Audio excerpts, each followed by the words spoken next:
As we move into cultural diversity, I want you to keep in mind that this is designed to get you thinking about cultures and the viewpoint of your own culture and the viewpoint of other cultures and how that affects your interactions with individuals. This isn't meant to be a world-changing lecture where I want you to be open and accept everybody or anything like that, as wonderful as that is. It's really just an idea and a overall view of how culture can impact therapy and treatment and how our views can affect the implementation of therapy and treatment, and how other people's views can impact their view of us providing that treatment or their access to that treatment, and how we interact with them. So it really begins with why we're having this discussion to begin with. As the U.S. has grown with the growth of immigration, whether it is legal or illegal, this isn't a political lecture, it is just the simple fact of what exists within the U.S. There's been a viewpoint previously that the U.S. is a melting pot, meaning that as cultural groups come in from other countries, as cultural diversity grows, we really all mesh together to create this one big melting pot. So if you think of a melting pot as having all these individual ingredients, which are the cultures, coming together and blending to one melted pot of cheese or one blended soup. We really moved from that viewpoint into the tossed salad. So we have these each individual ingredients. When we have immigrants from Mexico or South America, we have immigrants from Libya or China or Europe or Canada. Everyone is coming together and they all have a role in the overall flavor of the salad. We're meshing together, we create this wonderful dish, but we all have our each individual elements. And that goes back to the different types of immigration that we have and the viewpoints on that. So assimilation is the process of someone coming into a new environment and totally embracing that environment's culture. So they're coming in from another country, they're dropping all of their previous beliefs that they carried with them and fully accepting and approaching life from the new cultural perspective. And then there is acculturation, which is integration of the host culture while still holding on to that native culture to some varying degree.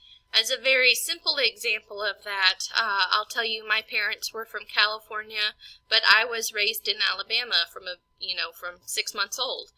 And I didn't get to experience a lot of the Alabama culture growing up. I don't say ma'am, I don't say y'all.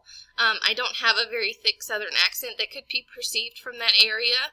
I didn't eat some of the dishes that are common to Alabama. I had more of a California diet growing up. And that's because my parents more of acculturated to Alabama. They didn't assimilate.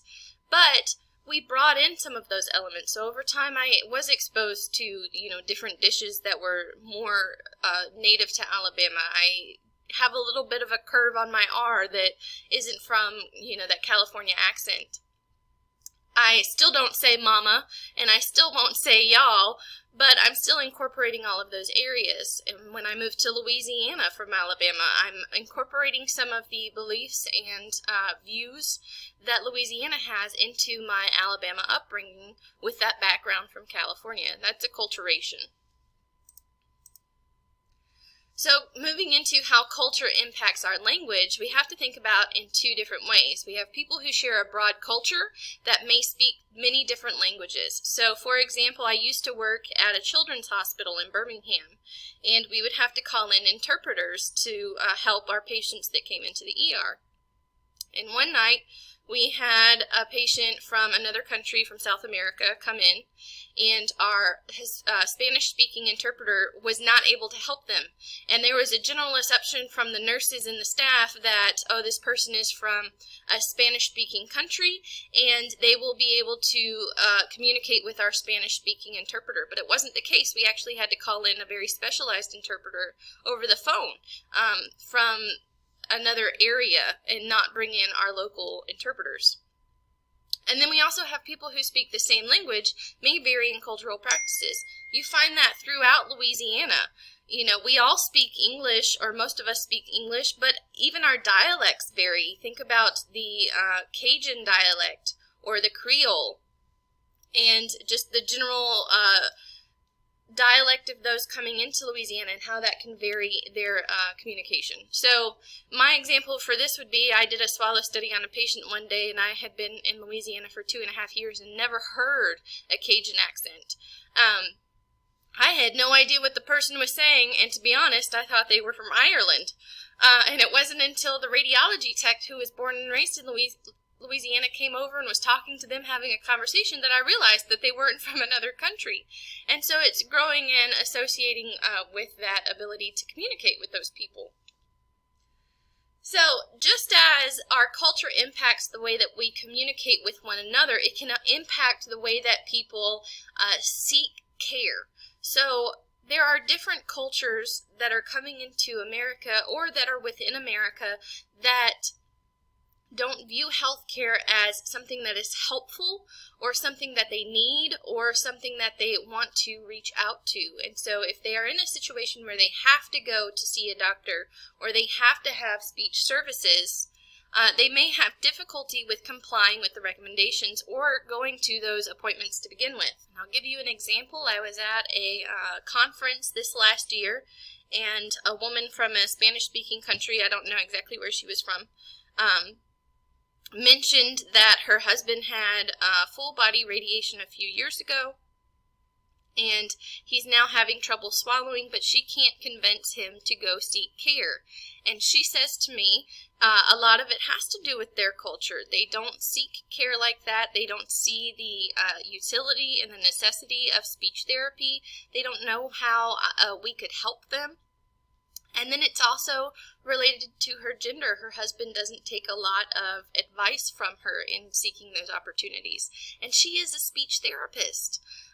So we have to think about their perspective of us and our perspective of them, and how that influences our ability to communicate with each other. It also goes into, when we're talking about swallowing and feeding, how it impacts a person's diet. What we bring to the table may not be what they eat or what they're going to drink, and it has absolutely nothing to do with their disorder. It has to do with their cultural preferences or their cultural necessity for that diet.